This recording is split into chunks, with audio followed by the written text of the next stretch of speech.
AP మండలిలో రాజుకున్న నెయ్యి మంటలు అదుపులోకి రావట్లేదు. అవి మరింత విస్తరిస్తూ రాష్ట్ర వ్యాప్తంగా ఉన్న అన్ని నియోజకవర్గాలకు క్రమక్రమంగా అంటుకుంటున్నాయి.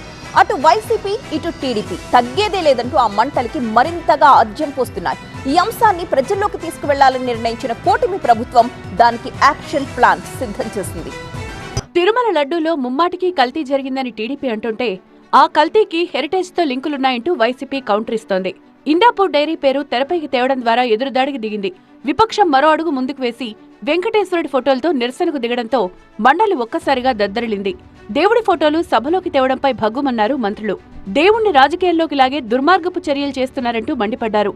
దేశ చరిత్రలో ఇలాంటివి జరగలేదన్న మంత్రి పయ్యావుల హిందువులను రెచ్చగొట్టేలా వైసీపీ ప్రయత్నిస్తోందని మండిపడ్డారు.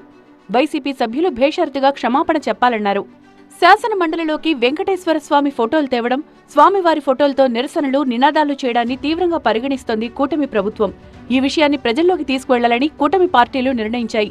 కూటమి పక్షాల నేతలు, మంత్రులతో పార్టీ అధ్యక్షులు జూమ్ కాన్ఫరెన్స్ నిర్వహించారు. వైసీపీ ఎమ్మెల్సీలు వ్యవహరించిన తీరుకు నిరసనగా ఇవాళ అన్ని అసెంబ్లీ నియోజకవర్గాల్లో ఉన్న వెంకటేశ్వర స్వామి దేవాలయాల్లో పూజలు, సంప్రోక్షణ నిర్వహించాలని నిర్ణయించారు. అదేవిధంగా పార్లమెంటు నియోజకవర్గ కేంద్రాల్లో కూటమి పక్షాల నేతలు ప్రెస్ మీట్లు నిర్వహించి దేవుడికి జరిగిన అపచారాన్ని ప్రజలకు వివరించాలని నిర్ణయం తీసుకున్నారు.